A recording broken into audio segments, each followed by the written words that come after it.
I tried to hurry to the hospital where he was being transported, but the police officer stared at me with a suspicious expression and stopped me. "What's going on? Please let me go to the hospital, quickly." Ma'am, what were you doing before you got here? Huh? It's a formal question. Isn't it an accident? Is it? Why do you think that? Why am I being suspected? It's frustrating at a time like this. Formal questions are the one you ask during an investigation, right? You're asking for an alibi, aren't you? It's obvious.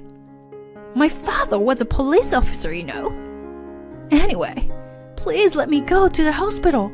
Quickly. Please. I am Sandra. I met my husband Kelvin through mutual friends. We've been married for 3 years now and have been blessed with a child, living happy days. We both work and we leave our son at a daycare, raising him together. I am very grateful to my husband. I believed that we would continue to live happily like this.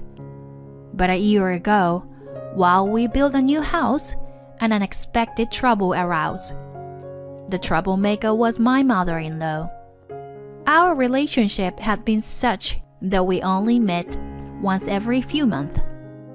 To be honest, I thought we could visit her more often, but my husband didn't like that. He didn't explain, and I didn't pursue it. We built a house about a 30-minute drive from each of our parents' homes. Since then, my mother-in-law has been visiting our home about 2 to 3 times a week, and she comes unannounced, so we're often not home. She should know that, but she still complains over the phone. Hey, I went to your home today, but no one was there. You should be home when I come over. I can't take off whenever I want. You are a daughter-in-law. You should adjust to my schedule. And about my grandson, why does he have to go to daycare from such a young age? Our family has both parents working, so we've been relying on daycare since our child Kobe was 1 year old. My mother-in-law doesn't like that. If you quit your job, there won't be any problems. It's negligent parenting to send such a young child to daycare like that. Here she goes again. I really wish she would just leave us alone. I had no idea she would be so meddlesome in our family's affairs. We only met twice before, for the pre-wedding greetings and the wedding ceremony. At the time, my mother-in-law seemed to be wearing a mask. Now she is transformed into nothing but a nuisance.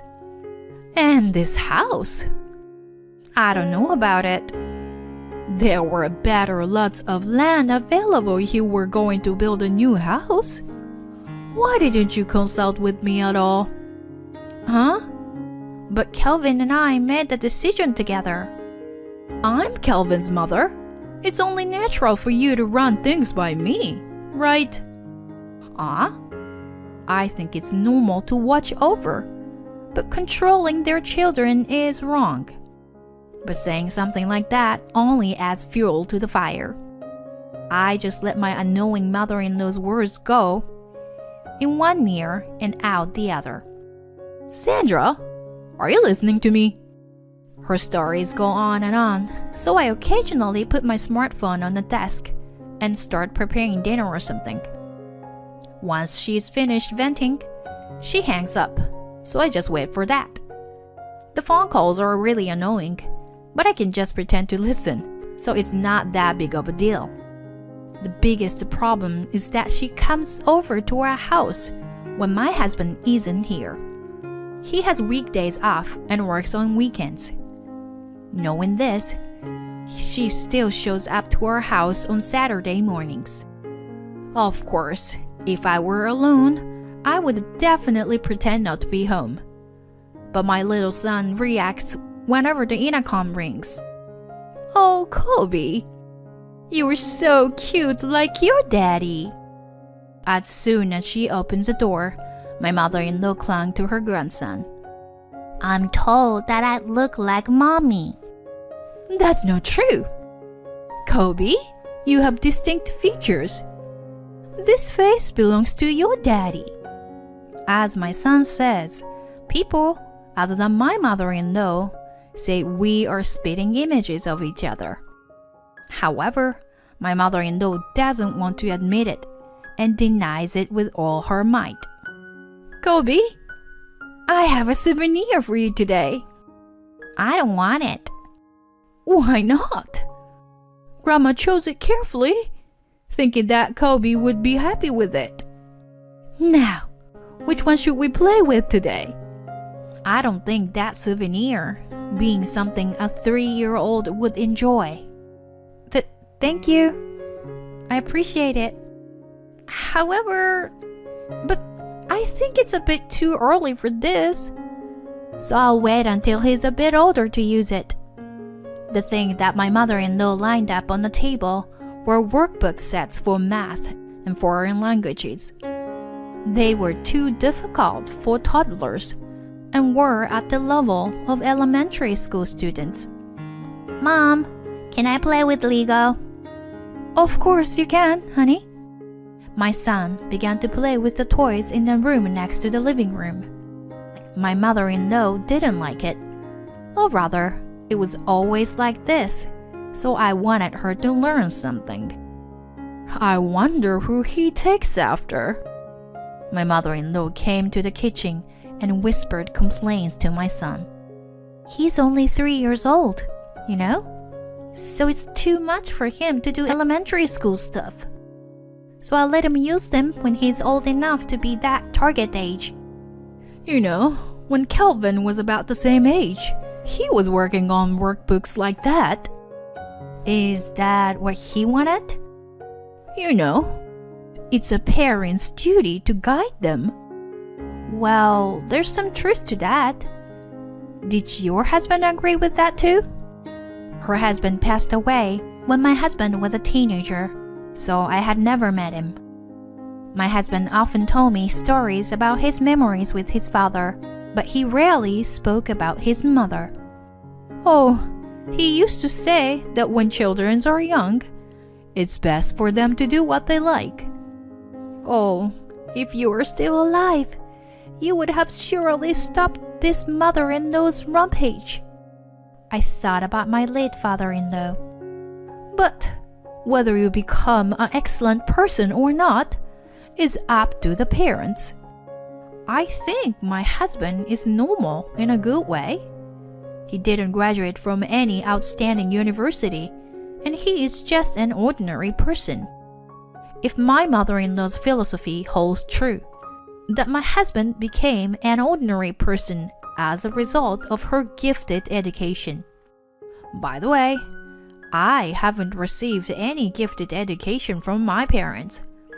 However, my high school was a local prestigious school, and my university was also considered to be in the top tier. My mother-in-law's theory has some truth to it, but I wonder if she was able to provide a stress-free study environment for her children. Thank you for the various helpful teachings. I'll think about the education while consulting with Kelvin. No, there's no need to consult Kelvin. I am his mother, and I'm giving you advice. Just listen to me quietly. She is just imposing advice, I thought to myself. Of course, I have already reported this to my husband. Every time, my husband stresses that his mother shouldn't come without an appointment and shouldn't come while he is not there, but she has no intention of listening to him. I had no way to avoid my mother-in-law, and I was starting to accumulate stress. Then, on one Friday, an astonishing fact was revealed. My son was not at home because he had a sleepover at a friend's house. When I returned home alone, I heard the sound of a TV from the living room. I cautiously opened the door to the living room and found someone lying on the sofa. What are you doing? Oh, you're back. You're late. Oh, where's Kobe? How did you get into the house? How? Sandra, please don't shout like that. Here, look at this. My mother-in-law showed the key in her hand. That's the key that Calvin lost, right? No, it's not.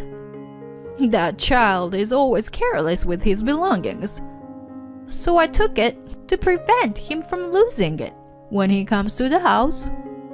That's called theft. What are you talking about? I only took care of it. You really don't know how to speak properly.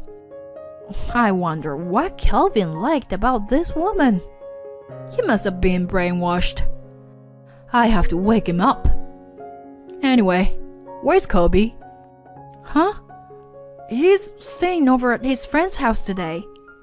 Oh, I see. Are you picking him up tomorrow? Yeah, but you're the one picking him up, right? Calvin works on weekends, right? Can you please return the key now? Don't you notice anything when you look around the house? I even cleaned the house while you were away. That's not all. Your car was dirty, so I washed it for you. And you didn't even say thank you.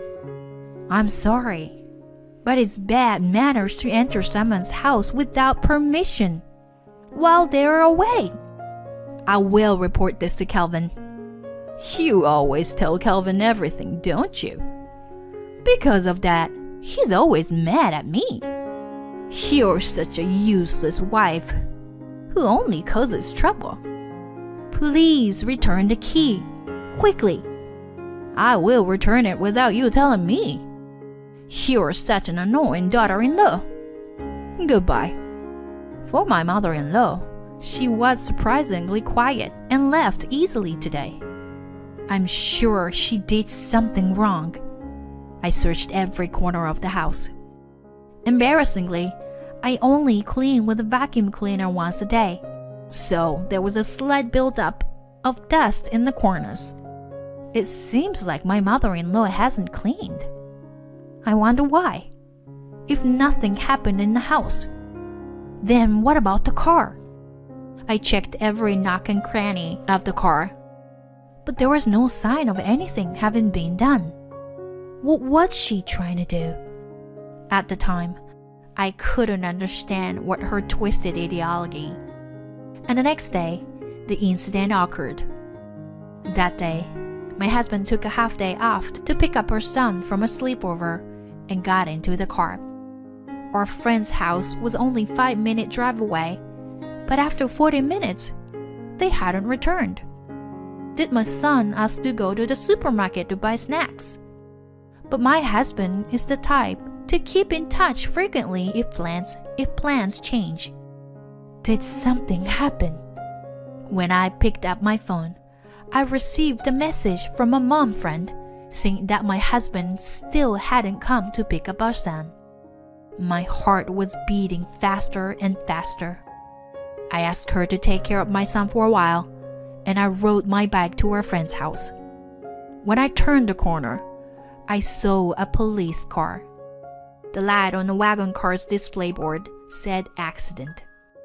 And my car, with the crashed front, was surrounded by police vehicles. I spoke to the police officer in a daze. When they realized that I was my husband's spouse, they told me his condition. He was not in critical condition, but he couldn't apply the brakes and crashed into a pile of reinforced steel, probably breaking his arms, legs, and face. I tried to hurry to the hospital where he was taken, but the police officer looked at me suspiciously and detained me. What's going on? Please let me go to the hospital, quickly. Ma'am, what were you doing before you got here? Huh? It's a formal question. Isn't it an accident, is it? Why do you think that? Why am I being suspected? It's frustrating at a time like this. Formal questions are the ones you ask during an investigation, right? You're asking for an alibi, aren't you? It's obvious. My father was a police officer, you know. Anyway, please let me go to the hospital quickly. Please. I couldn't hold back my tears. Why am I treating like this? Ma'am, we were certain that this is an incident. The police officers around were unsettled by the statement of the one officer, because one shouldn't say such things to a civilian, let alone someone who could potentially be a suspect. I understand how you feel, ma'am. Your husband is safe. I guarantee it. Ma'am, your husband was caught up in an incident. Do you have any idea who might have caused serious harm to your husband? The police officer led me into the crumpled car and shone a light on the back of the brake pedal. This... That's right. It's a plastic bottle. It is jammed in here. See? It is designed so that you can't see it unless you look closely. Not only that, but it's attached in a way that you won't notice it if you just press down on the pedal when starting the engine. It is clearly a malicious act. I trembled as I recalled yesterday's event. Ma'am? It's me. Huh? I was the one who was targeted. It's because I was supposed to pick up my son that my husband got caught up in the accident because of me. I can't believe it. How dare you? I want... Ma'am, calm down. Take your time, okay? Could you tell me what you know? Still in shock, but I managed to tell the police about the conversation with my mother-in-law yesterday. I see. Leave it to us from here. Let's hurry to the hospital. The police officer instructed another officer to take my bicycle to my house and sent me to the hospital in a patrol car.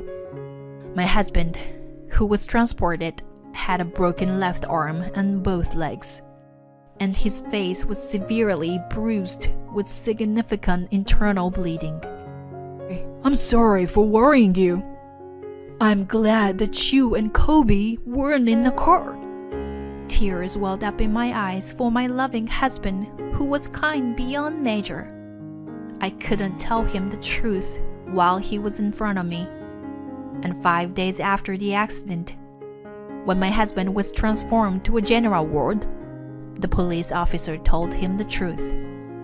My husband was speechless at the fact, but immediately showed his anger and filed a complaint. After a while, when the evidence was appraised by the forensics, my mother-in-law was arrested for attempted murder. The decisive evidence was her fingerprint, which was found on the processed plastic bottle. We waited for my husband's recovery before the trial began, but my mother-in-law showed no sign of remorse. She desperately pleaded that she was only trying to save her brainwashed son from his wife. When asked by the judge how she felt about her son being seriously injured, she claimed, "He was unharmed, so I am innocent." My husband and I also appeared in the court as witnesses for the police, but my mother-in-law showed her anger when I stood up. "Why are you unharmed? You piece of jerk!" The judge repeatedly requested her to remain quiet, but she ignored it. As a result, she was sentenced to imprisonment. We sold our newly built house to cut ties with my mother-in-law. I accepted an overseas transfer that has been proposed to me before. As a result, my husband decided to quit his job, and now he supports me and our son as a house husband. Although he has discharged from the hospital without any after effects, he was depressed for the first 6 months or so. The reason why my husband didn't want to see his mother much was that with her excessive interference since childhood. Despite being oppressed by his mother, he wished to carve out his own life with his own will. Thanks to this, my husband grew up to be a true gentleman and we found each other. I was lucky to meet such a wonderful husband. Now my husband shows us a smile, but he is still hurt by the event caused by his own mother.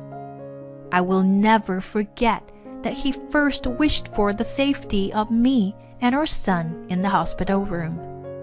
I vow to protect him no matter what future holds.